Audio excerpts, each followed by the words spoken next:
And our guest speaker tonight is Ray C. from Los Angeles.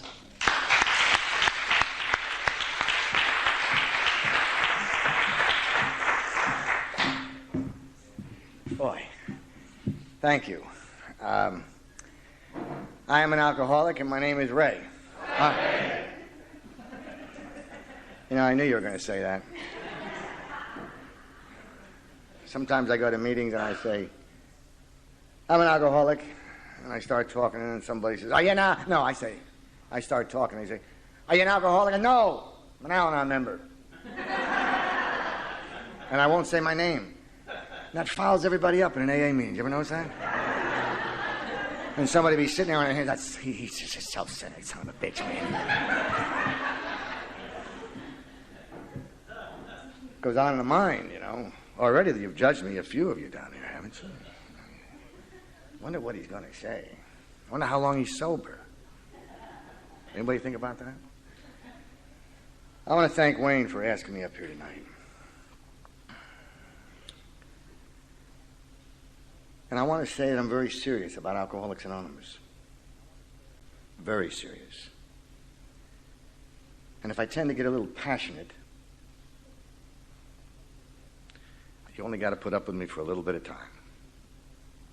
But I care very deeply about Alcoholics Anonymous. I care very deeply about what's happening to Alcoholics Anonymous. And what I am right here, standing right before you, I owe to Alcoholics Anonymous. And everything that I am, and everything that I hope to be, I owe to Alcoholics Anonymous. I believe in the principles as laid out in Alcoholics Anonymous. I do not deviate from the principles of Alcoholics Anonymous. And I want to lay that out. Because if I knock Alcoholics Anonymous, I want you to understand that this is all I got. It's all I got. I don't drink. I say a prayer to God, and I'm sober. I don't have any twisting ideas in my head. And I want to start with a little story that happened to me when I was about 2.5 years sober, because it's very important to me, especially today, now more than ever. I was in a little town called Casa Grande, and there was one meeting a week on the Skid Row area. There's a long table. And when I first started in Alcoholics Anonymous, I didn't talk. And my son is back there today. He probably remembers my dad was very quiet. And I mumbled, etc. I won't go into that right now, but when I got to Casa Grande, and I got to this meeting that was once a week, and I walked in, and I saw, it doesn't take long for an alcoholic to size up a room, if you understand what I'm saying. And I stood at the doorway and I said to myself, Self, these people need you. There was a bunch of Indians from a reservation that come from this reservation. There was one white woman,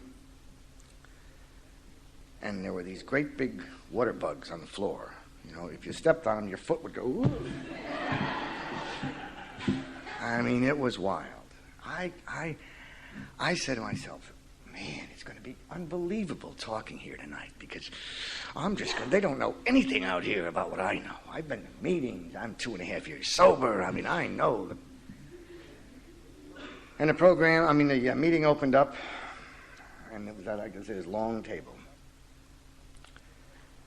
And these men from the reservation, he had his head down like this, and these are the words he said. He said, I talked to the higher power, and I don't drink today. And I looked over there at that man. I said, oh my God. I said, wow. Where'd they get that message way out here? I was just dumbfounded. And it came my turn to talk, and I said, I'm an alcoholic, and my name is Ray, and thank you, and I passed. And I left that meeting. And I just kept inside, that whole setup and what I shared with you right here. And I learned two of the most powerful things. And in today's Alcoholics Anonymous, it is so prevalent, what I'm going to say. I learned a powerful message of simplicity. The powerful message of simplicity. And years ago, when I used to tell this story, I used to say I learned a lot about humility. But that's wrong. I learned so much about humility. Because whenever I get to knowing a little bit, whenever I get to walking in the room and saying, got the place locked, I think about that day and how I was taught in Casa Grande. I don't know all the answers. I never will know all the answers. And it's the answers I don't know that are keeping me sober, strange as it may seem. And so today I want to say that Indian, that man, was a member of Alcoholics Anonymous. I don't know his name. I don't even know his face. And yet that story has carried me through many a year. And that's what I do. I say a prayer to God as I understand Him. And I don't drink. That's what I do. And the new people here tonight, that it's all mixed up and it's all kind of scary, it's all kind of spooky, and it's all kind of this and it's all kind of that. If you put yourself in God's hands, even if it's help me God, and you don't drink, the result is sobriety. Now, I haven't had a drink, and I haven't smoked any of the pot, and I don't take pills, and I don't fool with the program of Alcoholics Anonymous. When I say to you loud and clear, I'm clean and sober, I'm clean and sober. And in July of 1969 is when I got sober. That's 22 and a half years of continuous sobriety. Now, that's not the miracle. That's not the miracle. The miracle is today's the miracle. Today that I stand before you and I'm sober and I'm clean and you're sober and you're clean and that's the miracle.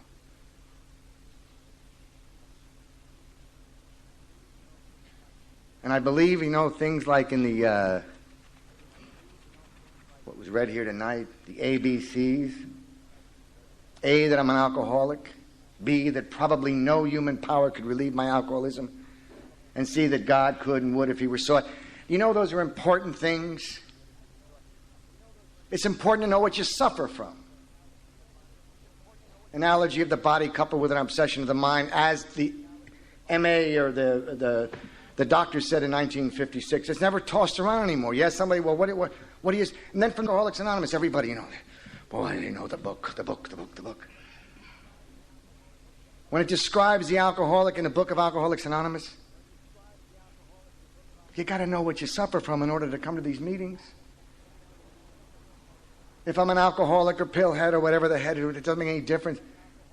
When I want to quit drinking and I can't quit entirely, or if while drinking I have little control over the amount I take, that's what it says in the book of Alcoholics Anonymous. It says, I'm an alcoholic. You're probably an alcoholic. And that's me. I gotta know. Go to the meeting and ask them. The next meeting you go to. What is an alcoholic? It's a fair question, isn't it? Go to an AA meeting and say, what am I suffering from? Well, I don't know. I guess I drank too much. Oh. Well, that's not it. There's a lot of people that drink a lot of alcohol that aren't alcoholic. Got to know the illness as described in the book of Alcoholics Anonymous. And it goes on to say, what is the conqueror of that illness? The conqueror is a spiritual experience or a change of attitude. A change of attitude. The mind changes. And that's the conqueror of the illness. My hope of an alcoholic is the growth and maintenance of that experience. And you know what I got left? It's what everybody knows. You got a daily reprieve, contingent upon the spiritual condition of myself. And those are the three things I got to know. Developing a manner of living that demands rigorous honesty. Who have I screwed up today? Who have I lied to? Who have I conned to? How much money did I cheat on my income tax? And then come to the meetings and talk about how honest I am because I told somebody he's a son of a bitch. Oh, I'm honest, all right. Did you cheat on your wife? Did you cheat on your girlfriend? Honesty. Developing that manner of living which demands a kind of honesty, the kind of integrity. That's what Alcoholics Anonymous taught me. Integrity. Taught me how to care, taught me how to love. Those are the principles that I live by. And I live by them. And I'm not somebody has got to stand up here at the podium and not say, well, I'm doing the best I can. Bullshit. Somebody's got to stand up and say, Jesus Christ, I made it here today, and I'm honest, and I feel good about it, and have guts enough to stand up and say it. And I got guts enough to stand up and say it. And I don't care what you think, because I care about you more than I care about me. Oh boy, that'll shake a few minds. Jesus, he's going to get drunk tonight. I'll lay this one on you too. If anybody in this room is going to get drunk tonight, let it be me and not you. That's how much I care. And I care that much. I care that much about humanity. Alcoholics Anonymous taught me that. I care that much about people. Alcoholics Anonymous taught me that. Alcoholics Anonymous taught me how to love. They didn't teach me how to not to love. And I cry. I cry sometimes. Because I go to a meeting sometimes and I don't know if it's what kind of a meeting I'm in. I'm clean and I'm sober and I'm holding my hands and saying, Jesus, we're clean and we're sober. And it's a miracle to stay sober one day. And there's nothing in the book of Alcoholics Anonymous that says one day at a time. You know that? I'll tell you the truth. You know, in the AA, they think we got a day at a time. How do they come? Do the days come 2 days at a time? Has anybody stayed sober 2 days at a time? I don't know. The sun comes up and the sun goes down. It's one day. That's what it's called.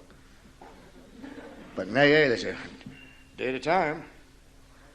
Somebody said to me many years ago, that's how they come. I said, oh.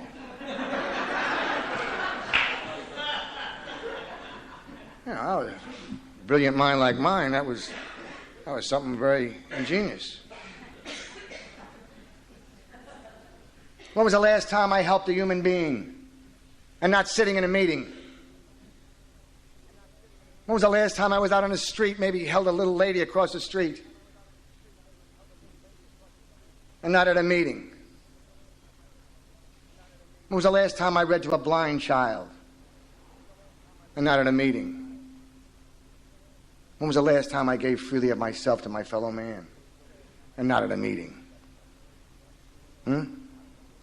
But I can sit in the meetings and talk all day long about how grateful I am that I'm sober.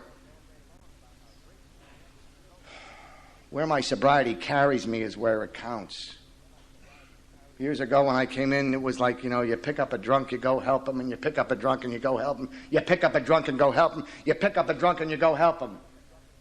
I didn't know about meetings about procrastination, and I don't even know what they call them today anymore, but it's just helping you, helping you, helping you. That's what it's about.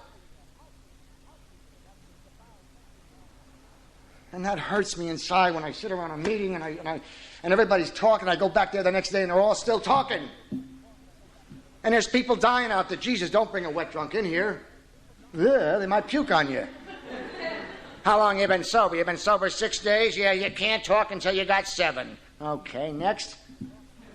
I mean, Jesus, where does a helpless, hopeless, chronic alcoholic come? That's Alcoholics Anonymous. When I came in, they said, Ray, come in, you're welcome.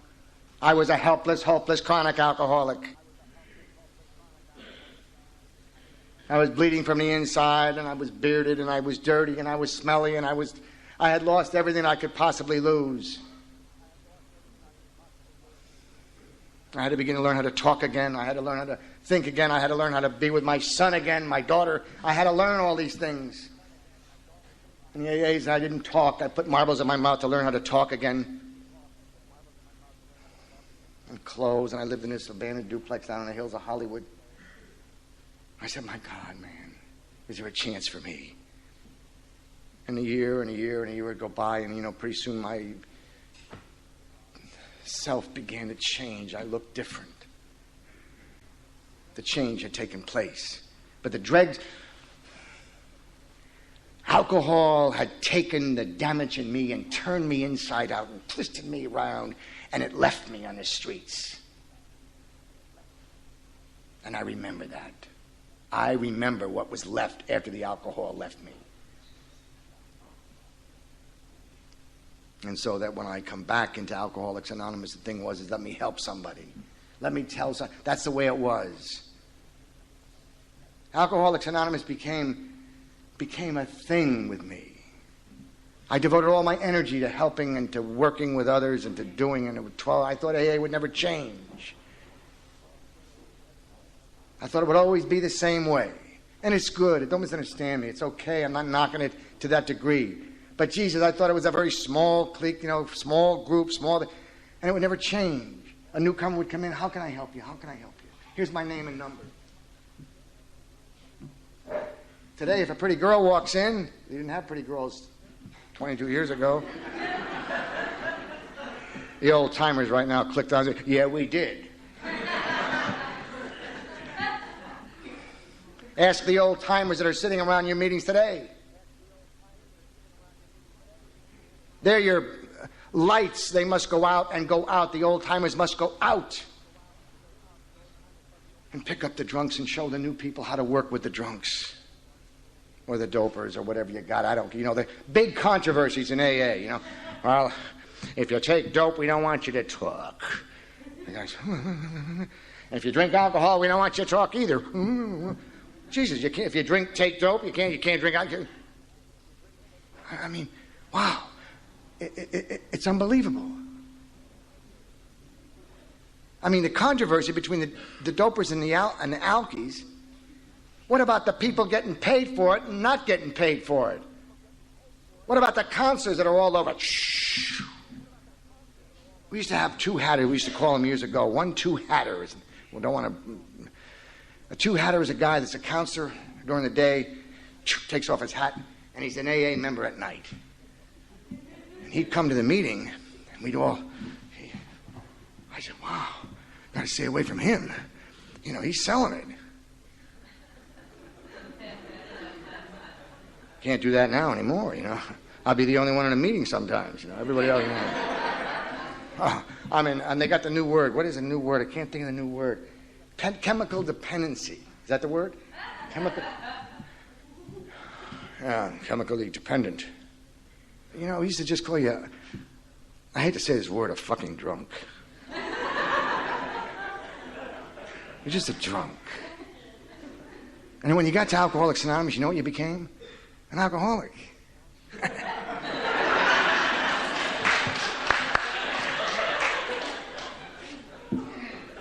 Now you're chemically dependent.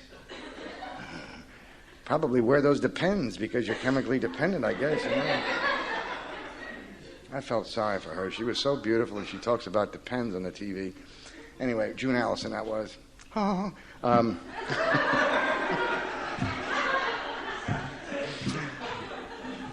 Those old timers are yelling at me right now in this room. I can feel it. But anyway, this is what it was. Chemically dependent. I work in recovery. That's another one. What do you do? I work in recovery. Oh, God forbid you judge anybody. Hey, so you have these little vignette conversations. One alcoholic be telling you, Well, you shouldn't judge like that, Everybody judges in this room. All of AA judges. Just they keep their mouth shut about it, like me. I judge everybody. God, I'm the only one that does it, I know. God judges, but I judge. What's good sobriety, what's bad sobriety? You're sober. But all these things have come in. All these things have come into the principles of Alcoholics Anonymous. And it's laid out so beautifully for you. And people that don't even, you read this format right here, and it's laid out so beautifully that we're dealing with alcohol, that it's cunning, baffling, and powerful. That's what it says. I didn't write it. And it says there is one who is all power. Jesus, would it interest anybody to know what that one power is? It would me. I go to a lot of meetings. Oh. There is one who has all power. That one of the meetings, may you find him now. We stood at the turning point. We asked the meeting for his protection and care with complete abandon. Doesn't say that. Misrepresentation. Because when I came in Alcoholics Anonymous, they said, look it, this is the way it is. There is one who has all power. That one is God. May you find him now. And if you have a problem with God, go drink a little bit more, and you won't have any more problem. And that's the truth. Because if some son of a bitch is poking you in the mouth, sooner or later you're going to go down. If you don't go down, you're going to be all bloody, but sooner or later it's going to...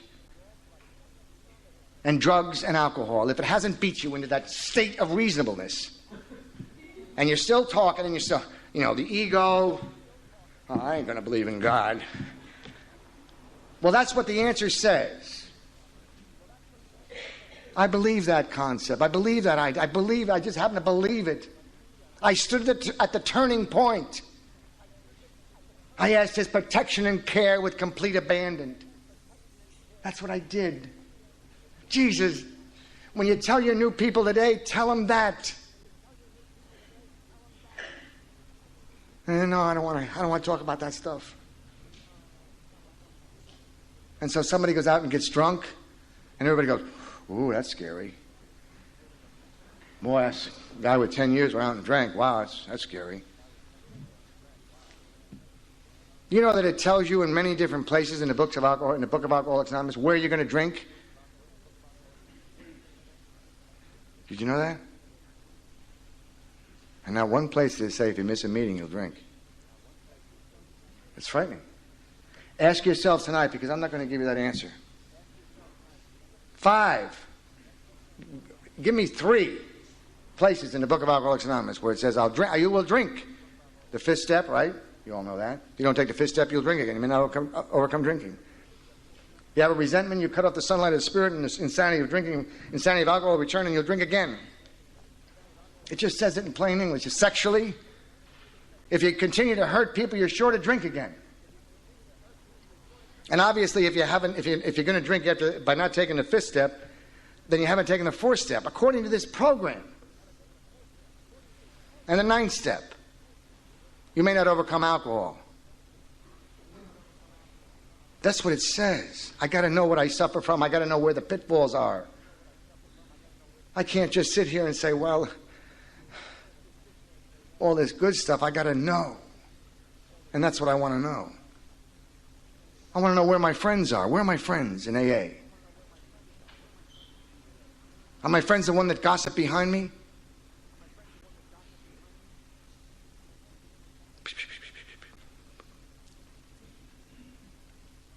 I want to know the one that's going to stay up with me all night if I want to drink.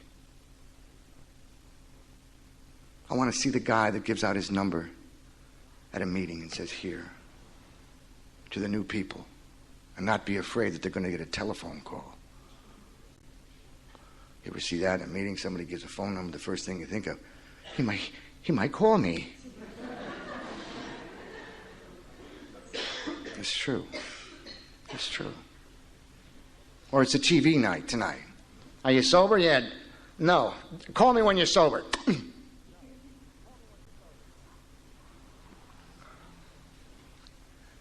That's what hurts me.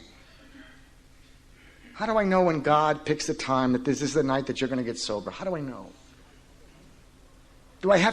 Has Alcoholics Anonymous grown so far into the future that I can hang up on somebody because he's drunk? I believe in these things. This is what I believe in. So you're going to hear it, and you only got to hear it for a little while longer. I come back from a meeting, I've done my 12-step work, and I come back and I turn on the TV, and the phone rings. I said, Jesus, I hope it's not something. Oh, yeah, well, listen, you're doing okay. Don't call me after 12 o'clock at night, please. I'm tired. I don't want to be a kind of a light for that. What I'm talking about right now, I will back up what I say. Whether you're wet, whether you're clean, I don't care what drug you use, I don't care whether you're sticking something in your arm or sticking something in your eye, I could care less. Don't make any difference to me. Whether you're sniffing coke, snorting coke, doing anything you want to do, man, I can handle you. Big men, I can handle you, and I ain't afraid of you. I know a lot of people, they say, oh, Jesus. A 12-step call is a drunk that you don't know. You're driving in the... Oh, and that's another one, Oh, he's going twos. Hard to find somebody to go on a 12-step call with, especially when the guy's drunk and you don't know him. Now, if it's a pretty girl and it's a guy, you got no problem. Whoa! Hey, I got Carol down here, and she's on a TV show, and would you mind helping me out? No problem. But Gravel Gertie down there in East Podunk, Iowa, is a different story. A 12-step call to me only counts when I don't know the person and he's drunk. I know that goes against tradition, but that's the way it is. And these are the changes, and you know it as well as I know it, that have taken place in Alcoholics Anonymous. Because I ask you, when was the last time that you had a stranger in your car that was drunk? When was the last time you went down to your county general hospital and spent 8 hours? When was the last time you had a drunk in your meeting that you said, hey, my brother or my sister, here's my telephone number? Or take them, her or she out for coffee until 4 in the morning or 3 in the morning. I ask myself those questions. I got very, very, very, very, very hurt by Alcoholics Anonymous about 4 or 5 years ago. 4 or 5 years ago. And I was torn inside because I had devoted all of my time to Alcoholics Anonymous, almost 17 years. And in those, from 1980 to 1978, 1980, the drunks began to get away from AA. They began to come in from all the care units. There weren't too many in the beginning, and I was fighting for AA. I was fighting. And all of a sudden, pretty soon, I started going to the meetings, and it was altogether different because they're from this unit and that unit and this unit and alcoholics. And it became a big business. And you know it, and I know it. And they always say, well, they send you to AA. Well, who are they sending to AA? The only requirement for membership is a desire to stop drinking. And I used to get hurting inside about AA that I love, that I work with, that I grew up with, that bore me from a helpless, hopeless human being. And I have no story. Because I never attained back what I lost. I can't stand up here. I got a little story, though. So don't click me off yet. I got a little one. But I felt hurt because of Alcoholics Anonymous. I thought Alcoholics Anonymous had betrayed me. That's what I felt because this was all I had. And the care units were coming in and the counselors were coming in and they were selling it. And nobody cared. Nobody cared about giving for the purity of giving and asking nothing in return. That's as spiritual as anybody can ever get. To give it for the purity of giving.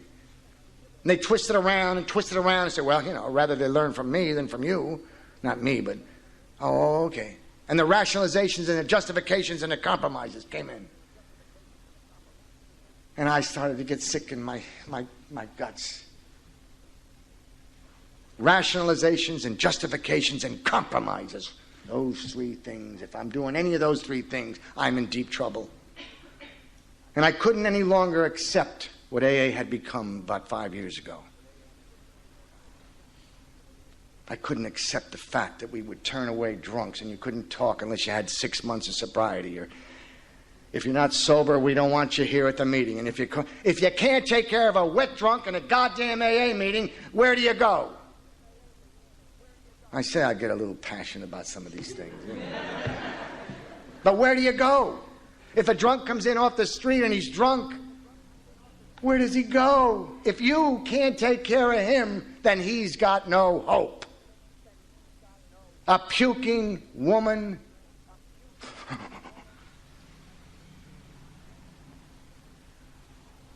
Or man, your brother, your sister. If they come walking through the door, we must help them. Outside, bring them inside. If we can't handle him in here, then where can he go? Who, where, what? They loved me. Alcoholics Anonymous people love me. Giants. People you don't know, you'll never be able to hear. Norman Alpey, Chuck Chamberlain, Huey McFarlane, Larry Blake. Jesus, man, when they spoke, I sat and I listened. I listened and I didn't talk for years in AA. I still don't talk. This is a once-in-a-lifetime deal. That's why I don't have to worry. I don't have to worry if you like me. I don't have to come back here. But, oh, boy, I can say anything I want. I don't have to be asked to another speaker meeting or anything. It doesn't make any difference to me. But you're going to hear the truth tonight as it is. Not as I think it is or I perceive it, but as it is. And so 5 years ago, I was torn inside. I'm telling you my story. I was torn inside. I had no place to go. I kept going to the meetings. I walk into a meeting and I felt like a stranger in my own meetings. I dislodged myself from all the places I knew down in Los Angeles, and I severed all relationship, and I got in my car and I started traveling north. I even came to Ventura. Well, I just walked in and walked out real quick. I was on my way to Santa Barbara. I went to a meeting in Santa Barbara on the beach, and everybody was talking on the beach, and I said, wow, this is wonderful. They didn't want me there. I wasn't under a blanket with a girl, and they're talking how spiritual they are. I said, Jesus Christ almighty. So I left that meeting. Said goodbye to my son, kept going north. Would walk into a meeting up there, and I would say, up in San Luis Obispo or something, I'd say, hi. I said, well, I'm not going to say anything. Nobody came up to me and said, hello, Ray, how are you? When I was secretary. I've been secretary for over 12 years. That's more than some people are sober in this room. I know you're all sober a lot of time, but I knew everybody. When I was secretary of a meeting, I knew every new face that came in. I made it my business. I didn't go to the office in the morning and say, well, I'm a member of AA, and I went to a meeting last night and I feel good today. No, because I cared. And so I went to the meetings and I would walk in and nobody would say hello. And then, somebody said, well, you got to put your hand out first. No, you don't. If I got to put my hand out first in an AA meeting and I'm in deep trouble. Oh, the new person coming into AA is so gregarious. Hi, I'm new. I'm drunk and I'm drunk and I'm loaded and I'm on heroin and hi, how are you? Stick your hand out. We laugh. How true it is, huh? How true it is. My hand must go out first. So it's a lie when you hear, you got to put your hand out. You got to be. Jesus Christ, you got all these you got to be's. Whatever happened to the fact that the only requirement was a desire not to drink? I just don't want to drink anymore. Okay, come on. Now I got to be. I got to be everything. Yeah. We won't get into the smoking thing. You can't smoke. Now, that's no problem here, right? Because nobody's smoking. They go out. And we got it all trained. Too bad we can't do that with drinking, huh? Imagine that. Well, just don't drink anymore. Oh, okay. Oh, when you want to drink, drink outside. Oh, okay.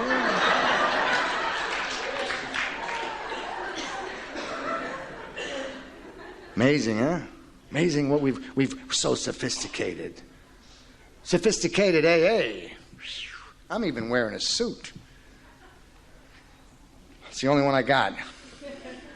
I don't have any problem with ties either, or jackets. I got a white shirt and this shirt, and this pair of pants. They're getting kind of small for me.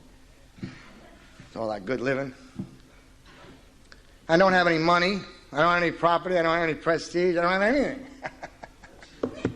Well, I got 22 and a half years of continuous sobriety, and I know if I don't drink, I won't get drunk. And I like that one. And I don't got to worry about nothing. I don't got to impress anybody. I don't got to say, oh, gee, I hope they like me here because I'll be asked to speak at the convention. Or lead the meeting at the convention. Ooh, boy, that's a big one, isn't it? Hi. Yeah, I'm glad to be here at the convention with these 3,000 people. I'm so grateful to be sober, and whew, what an experience this is. Bullshit.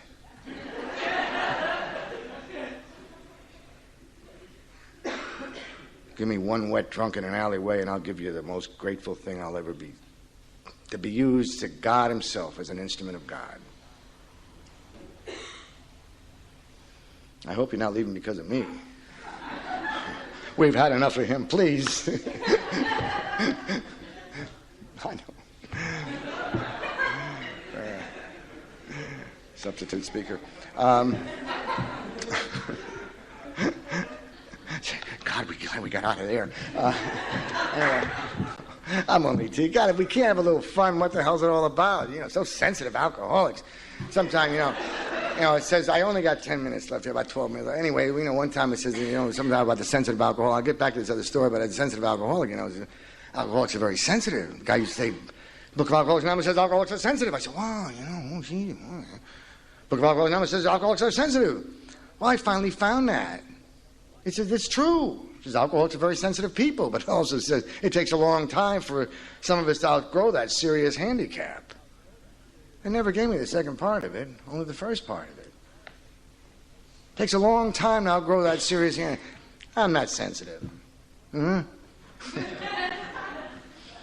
So I was torn. I was ripped inside by the program called Alcoholics Anonymous that I love so much. I still love so much.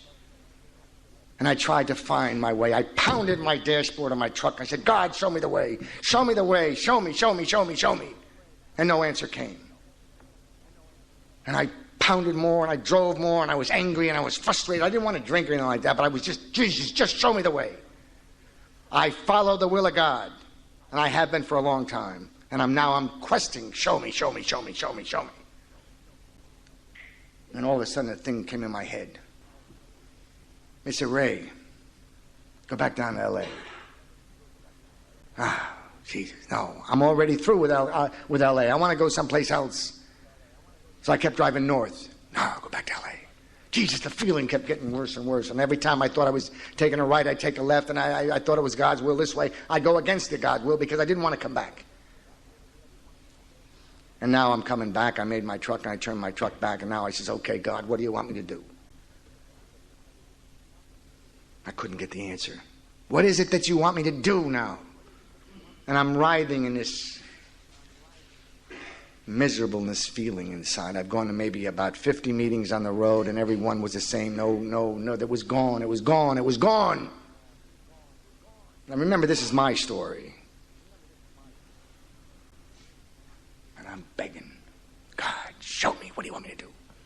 And all of a sudden, a little light came on. I said, man, I was going to meetings down at Skid Row a year before, downtown Los Angeles. Because I wanted to be back with the drunks again.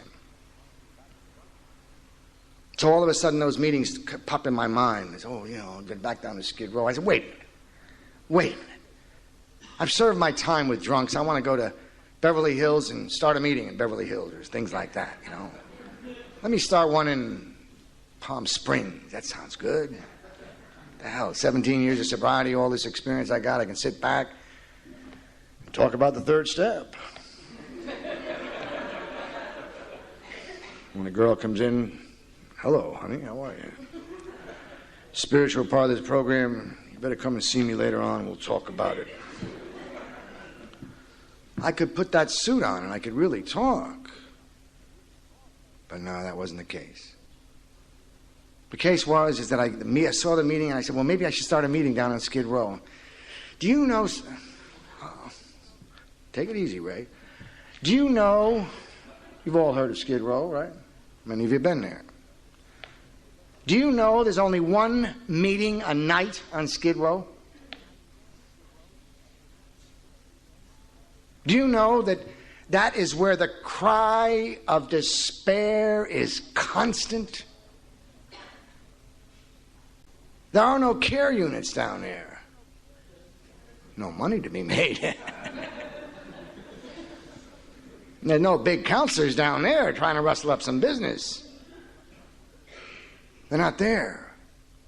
One lousy stinking meeting a night that's brought down there from Beverly Hills or Santa Monica or somewhere, whoever, it's fine. But one. And there's thousands of drunks. All helpless, all crying, all saying, gee, please, somebody help me. And Alcoholics Anonymous is not there. Isn't that amazing? Open up your directory and take a look. Open up your directory and find out how many meetings some of your clubhouses have. Some of them down in the valley down there have got 14 or 15 a day. 7 o'clock, 8 o'clock, 9 o'clock, 10 o'clock, 12 o'clock. You got to keep up with all those meetings. Where were you? I just went to 42 meetings today. Well, what'd you do to help somebody? I got to help myself first. Oh, everybody's so busy helping themselves first and nobody's getting sober out there, They're only getting sober in here. Oh, that's okay. So I was asked by my God, as I understand him, to do something down on Skid Row. Now, you're not going to believe this story, but I'm going to end it soon. Oh, are some of you saying, I'm glad he's finished, or are some of you saying, I want to hear more? I want to hear more. Anyway.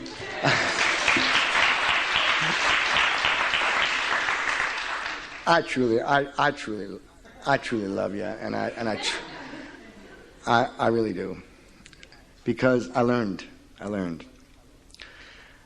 So I was to serve some sandwiches, meals, whatever you call, down on Skid Row. Now, I never served anything in my life. And I wasn't about to, go down to Skid Row because I'm tired of working with all these drunks. So I can identify with a lot of people that say, this is ridiculous. But I was tired. But I said, God, is this what you want me to do? Now, he didn't answer me or anything like that. I don't got nothing cooking like that. Some people, I heard God today. Woo, watch out, man.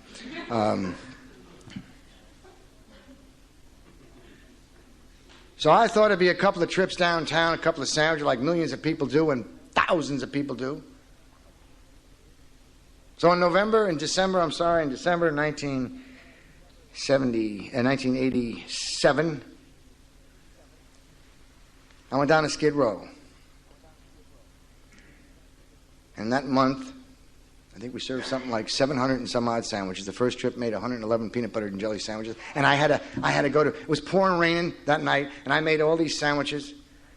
And I had to speak at an AA meeting, believe it or not, for this guy, Pat Hummel. It's pouring and raining, and I got the rolls in the back of the car, and I'm saying to God, what are you doing this to me for, you crazy idiot, it's pouring rain, and I'm living out of the back of my truck. I got no money. It's just miserable. And I got this bread in the back of my truck, the same truck I got out there. And I'm saying to myself, Jesus, God, you are out of your mind. Pouring rain, and I got to go downtown tomorrow and serve those goddamn sandwiches that you want me to do. Well, you're out of your mind. And I did it. And he was out of his mind. Last December, which was a month ago, 250,000 sandwiches, meals were served on Skid Row. That's what God wanted me to do. I didn't do it by myself.